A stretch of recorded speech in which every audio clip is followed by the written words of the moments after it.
বানর আর আম গাছের লোভী গল্প। একসময় এক শান্ত গ্রামের পাশে ছিল একটি বড় আমবাগান।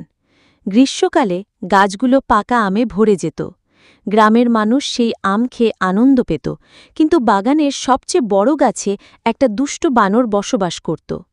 বানরটা ছিল খুব লোভী। প্রতিদিন সে গাছে চড়ে মিষ্টি পাকা আম খেত আর খোসাগুলো মাটিতে ফেলে দিত। গ্রামে যারা আসত তারা সবসময় এই বানরের দুষ্টিমি দেখে বিরক্ত হতো। কেউ যদি গাছের নিচে দাঁড়িয়ে আম তুলতে চাইত, বানর তাদের মাথায় কাঁচা আম ছুঁড়ে মারত। এতে লোকজন রাগ করত, কিন্তু বানরের সামনে কিছুই করতে পারত না। একদিন গ্রামের একটি বুদ্ধিমান ছেলে ঠিক করল বানরটাকে একটা শিক্ষা দিতে হবে। সে দেখছিল বানর সবসময় বেশি আম খেতে চায় এবং হাত ভরে নিতে চেষ্টা করে। ছেলেটি বলল, লোভীকে লোভের মাধ্যমেই বোকা বানানো যায়। পরের দিন সকালে সে একটা ঝুড়ি নিয়ে আম গাছের নিচে গেল। ঝুড়ির ভেতরে অনেকগুলো পাকা মিষ্টি আম রাখল আর ওপরে একটা বড় কাঁচা আম দিল। দেখতে ঝুড়ি ভরে গিয়েছে, কিন্তু ভেতরে ফাঁদ লুকানো। বানর গাছ থেকে নেমে ঝুড়ি দেখল আর চোখ চকচক করে উঠল। সে ভেবেছিল, আজ তো প্রচুর মজা, সবগুলো আম আমি একাই খাব।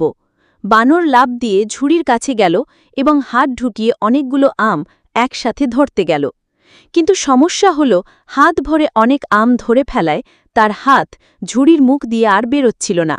বানর চেষ্টা করল জোরে টানতে, কিন্তু হাত আটকে গেল।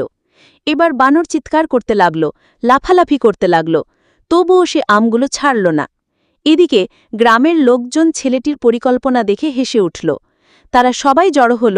কেউ বলল, দেখো লোভের শাস্তি কেমন হয়। বানর যদি শুধু এক দুটি আম নিত তাহলে সহজেই হাত বের করতে পারত, কিন্তু লোভে পড়ে অনেকগুলো একসাথে ধরায় সে নিজেই ফাঁদে পড়ল। শেষমেশ বানর খুব কষ্ট করে আমগুলো ছেড়ে হাত বের করল, তারপর ভয় পেয়ে গাছে উঠে গেল। সেই দিন থেকে সে আর গ্রামবাসীর সঙ্গে ঝগড়া করত না আর ঝুড়ির কাছে আসত না। গ্রামের লোকেরা খুব খুশি হল এবং ছেলেটিকে বাহাবা দিল। তারা বলল, তুই খুব বুদ্ধিমান, তোর মাথা খাটানোর জন্যই আজ থেকে আমরা শান্তিতে আম খেতে পারব। বানরটাও এক শিক্ষা পেল, যে ছাড়তে জানে না সে কখনোই কিছু পায় না।